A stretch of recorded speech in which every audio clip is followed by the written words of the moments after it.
the world's #1 symbol of desirability, on display all over the world's #1 showroom. You're not meeting for.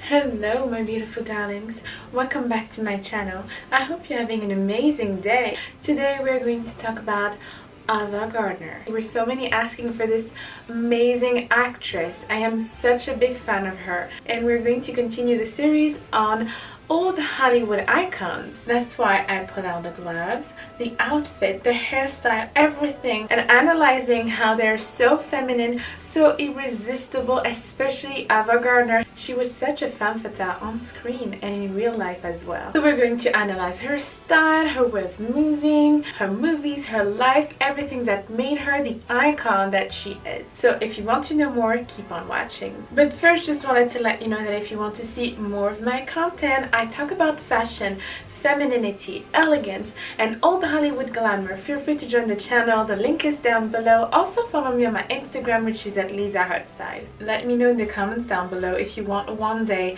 me to recreate some scenes from old Hollywood movies. That would be really hilarious.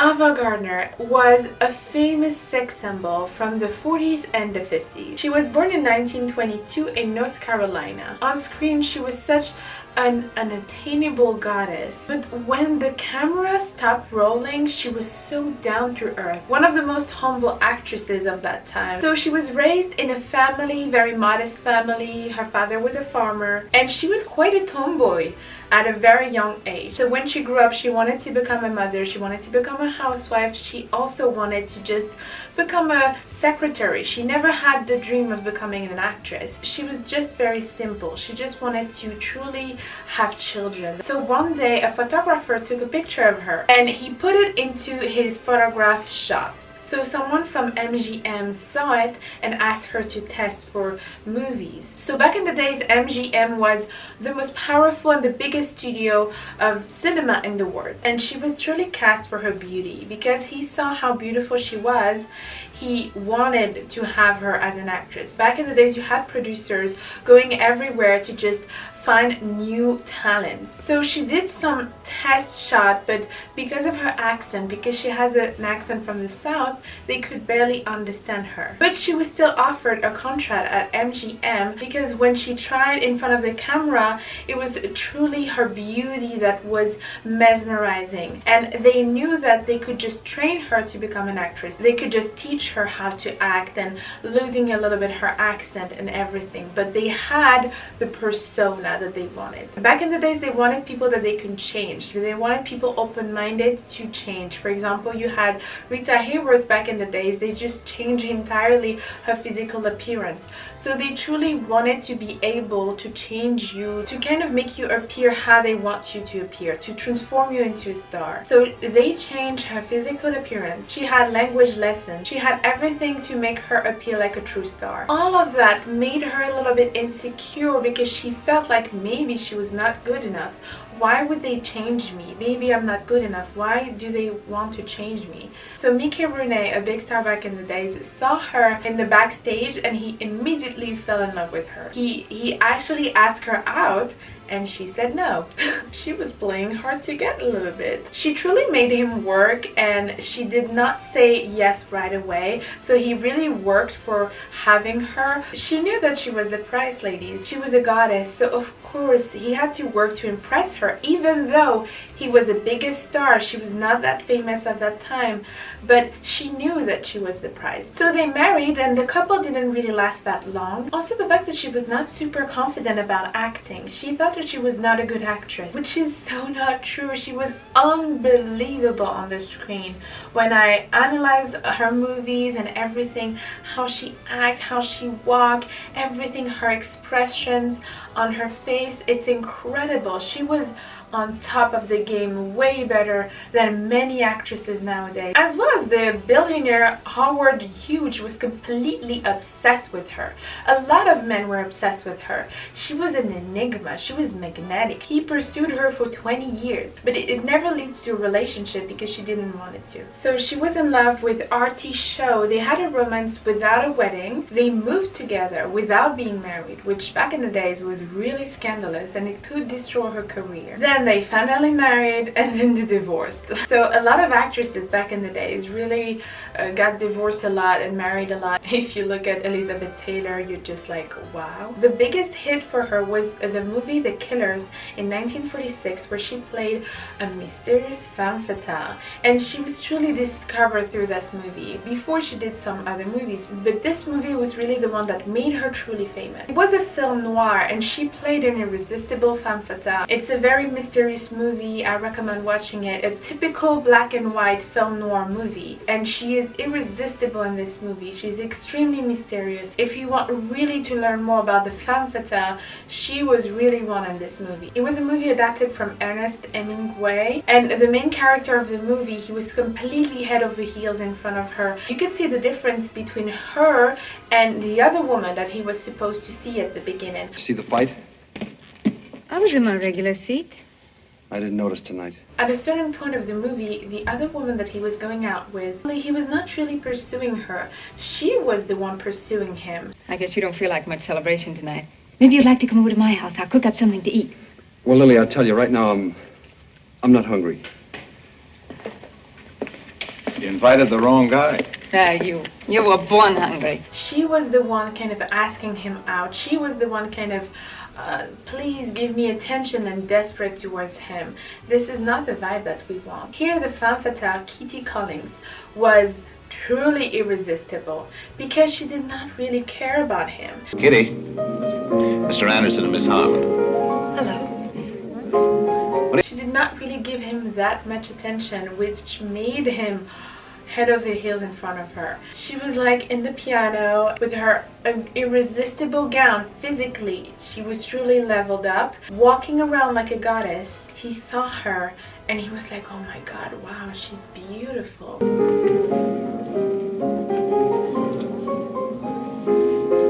She's beautiful. Yes. Nice apartment. And when he asked her questions, she had this pleasant voice, and he was just like, oh, do you like the fights? And then she said, oh no, I don't really like it. Do you like the fights? I'm afraid I've never seen one. No kidding. I hate brutality, Mr. Anderson. The idea of two men beating each other to a pulp makes me ill. Very soft voice, the very intense and deep look of the femme fatale. She was truly always extremely mysterious in that movie. You could not really know where she is, what she think about, and you want to discover more, you want to know more, and you want to see her more. She also played in the movie Mogambo with Clark Gable, which, by the way, she was a huge fan of Clark Gable when she was younger. I really have old Joe around to trap young girls into where you are right now. Oh, no, Mr. Moswell. I don't imagine you need old Joe for that. To make a movie with him, it was truly incredible for her. The river looks awfully pretty in the moonlight, doesn't it?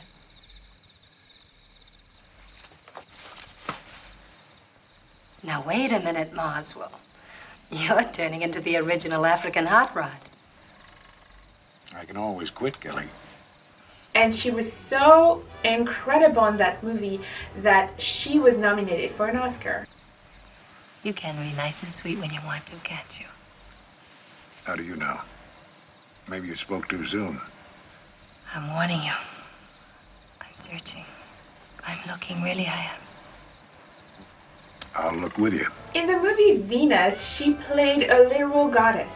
Was it you who kissed me? You're talking. You're alive.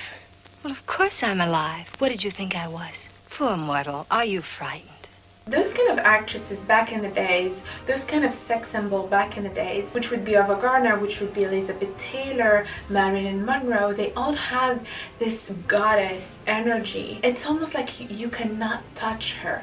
You cannot have her. A fantasy for men, a fantasy for women that they want to become her. And this was the thing that they wanted to portray back in the days. They wanted huge stars like this that they could just make appear like literal goddesses. Today the cinema is way more about being more realistic. So she had a love story with Frank Sinatra, and I absolutely loved their couple. They were so so amazing together. Frank Sinatra is really a big star and I love him. He is truly one of my favorite singers. They were so in love with each other. Frank was already married, so they started their love as an affair, which I do not recommend, of course, like it's just Hollywood. But then they started to be both completely in love with each other. And in 1951 she married Frank Sinatra. In her movies, she truly wanted to sing. She truly wanted to be an actress, a singer, everything. Unfortunately, some producers didn't want to let her sing because back in the days they were very strict, so they would dub her with another woman. And it just made her even more insecure about her ability to sing and to act and all of that, because she was like, I worked so hard to have such a beautiful voice and then you don't let me sing. And it was also the case with Rita Hayworth. In her movies, she always was truly sensual. She had a gift for sensuality.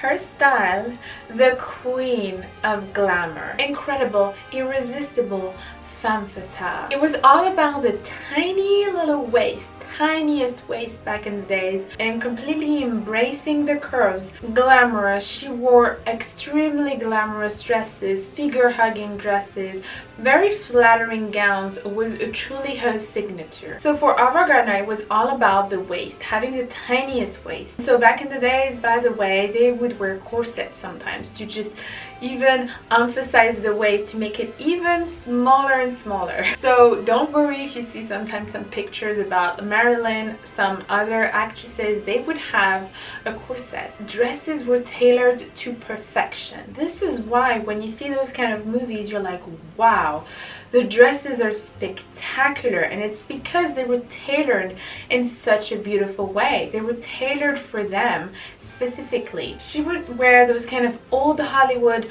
jewelry, old Hollywood long black gloves that she wore in the movie The Killers. She had this spectacular black satin dress with black satin gloves. Ava Gardner really loved warm tones, and especially the blue color. That's why I'm wearing this blue dress right now, because she was really a big fan of satin dresses, glamorous dresses, embroidery, anything that's sparkly, and especially blue. She wore a lot of blue, which was really beautiful to her complexion because she had a very pale skin tone and really beautiful dark hair, and the blue against her pale complexion really looked perfect. She especially loved the royal blue. She was a Hollywood royal on her own. She also, in a more casual way, wore a lot of mini shorts, mini skirts, especially high-waisted shorts, wearing a lot of white shirts with buttons and v-necks to emphasize her beautiful neck. I think she had the ability to add sex appeal to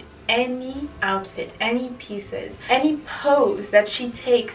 Anything is just full of sensuality. She had the perfect tailor gowns that would be perfect to her curves and to her figure. At night she had embroidery dresses, sparkly dresses. She was such a big fan of the long gowns. Ava Gardner was the epitome of the pin-up girl. She had a kind of a sassy style. I think with her asymmetric gown that she wore in the movie The Killers, she truly made the typical attire of the femme fatale. So I would always think as the femme fatale as wearing black or red, because in this movie she's wearing black, and red is also the color of sensuality. In the movie The Barefoot Contessa, I recommend this movie for the fashion. The story was interesting because it's really her story through Hollywood, but it's truly the story of a woman that was a dancer back in the days, and then a producer come to see her and say like, I want you to film a Hollywood movie. From a simple girl to a Hollywood goddess. And in this movie she had chic short hair, which was really beautiful. It really made her face stand out so much. It was really on trend in the 50s to have shorter hair. So the kind of hair that I have right now, so I put on rollers and everything, is the kind of hair that you would have in the 40s. Her career was definitely revolving around her look, because she was truly seen as a sex symbol. The world's #1 symbol of desirability, on display all over the world's #1 showroom, with the world's #1 customers wanting to buy. For example, if you compare to Rita Hayworth was truly a femme fatale on screen, truly sarcastic, truly confident, truly like walking like a queen. But in real life, she was more timid, she was more down to earth. But in terms of Ava Gardner, in real life, she was also a femme fatale. She was also having this femme fatale attitude. So I truly invite you to see my video about the femme fatale. In case you haven't seen it, I describe everything about it. And she was a natural beauty and very photogenic. She was the kind of person that was very direct. People said that she was the most direct person you can ever see. I think she's a good example because she just had, you know, her insecurities, and she just had her things that she was more confident about, like everyone. I think she definitely should have been more confident because she was a literal goddess, and she was so good at acting, not just beautiful but also a true talent. She was the kind of person that was truly not that interested in being a celebrity, not that interested in being adored by everybody. Because she's stunningly beautiful, you think that she's maybe a diva, and on top of that she's a big star. But it was the opposite. She was down to earth. She was so cool to be around.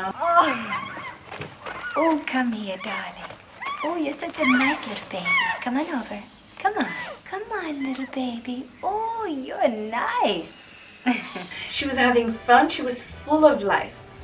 She loved to dance, and at the end of her life she moved to Spain, and she loved to just go out and dancing around. So unfortunately she was drinking a lot. She was kind of a big drinker, so I don't think that served her. I think that's really a bad habit. I personally do not drink. It just preserves everything. It just preserves your health, it preserves your youth. I mean, you look more beautiful if you don't drink. She never had children, which was such a shame because she truly wanted to be a mother. She was exuding sexiness and sensuality naturally. What are you doing home tonight? Lou had to drive to Mayfield. What are you doing home? Lou had to drive to Mayfield. Ken, let's go outside.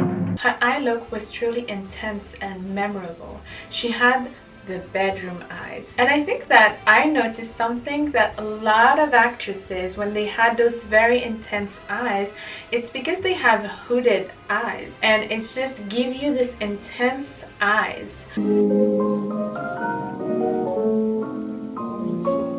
Without even trying, you just have this intense eyes. I think someone asked her a question about what is it like to be famous? What is it like to be the most famous actress in the world? And then she said, oh, you know, it's nothing. I'm just someone that is photographed a lot. And I found her humbleness truly inspiring. Her body language, her posture, and I think that all of the actresses back in the days truly had some lessons about the posture, the way of moving, and this truly emphasizing their persona, their goddess persona. Every man was hypnotized, in love with Ava Gardner. Everyone was obsessed with her, and she had this mystical mystery about her. I should have known. I was hoping you'd call. Thought you didn't like the green cat. Her body language was truly interesting. She was moving, as I said, always in a beautiful posture, beautiful way. She was not walking, she was floating with her sparkly dresses. In the movie The Barefoot Contessa, when she is in the casino and like they had the party and everything, when she arrived with that beautiful goddess dress. Monsieur, permit me?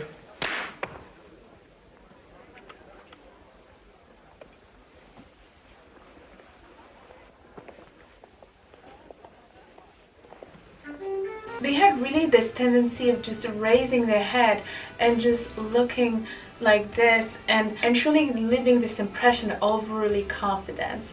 Just like a femme fatale. Femme fatale is truly confident. Even though sometimes she would not feel it, you could just see confidence exuding of her. And it gives you truly a lot of power. To present yourself in a beautiful way, to appear confident, and to have this image, a lot of people will respect that. You will obtain a lot more with that. So I recommend seeing all of her movies. I recommend also to see all of my videos about old Hollywood glamour. I have a full playlist on that. I'm going to put the playlist here. I also talk about Rita Hayworth in the movie Gilda, which is also another femme fatale. Full video about the femme fatale seduction techniques and why they are so irresistible. I did also Marilyn Monroe and Monica Bellucci, which is another type of femme fatale, but nowadays. I also did Dorothy Dandridge, Grace Kelly. Let me know in the comments down below which actress you want to see next. So thank you so much for watching, my darlings. I hope you liked it, and I hope you learned a lot about this